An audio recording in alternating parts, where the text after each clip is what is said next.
ग्लाशन treatment केली, म्हणजेच आपण हायड्रेशन आणि सीबम लेवल बॅलन्स केलाय, म्हणजेच इनडायरेक्टली स्किन मधला पीएच बॅलन्स केलेला अप्रतिम रिझल्ट आहे. कुठलंच स्टिरॉइड किंवा कुठलंच हेवी केमिकल न वापरता ऍडव्हान्स टेक्नॉलॉजी वापरून आपण रिझल्ट देतात. ओके गायत्री, आपण खूप सुंदर पद्धतीने हायड्रेशन आपण वाढवलेलं आहे.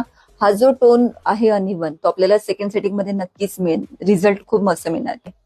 खूपच छान.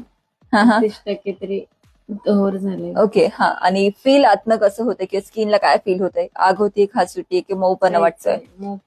ओके, सॉफ्ट वाटतंय. ओके, जो आपण आधीची स्किन आणि आताची स्किन मध्ये हायड्रेशन लेवल आपण वाढवलेली आहे. येस, आता बघूयात आपण किती लॉंग लास्टिंग ड्युरेबिलिटी आपल्याला मिळते. Yes, thank you so much.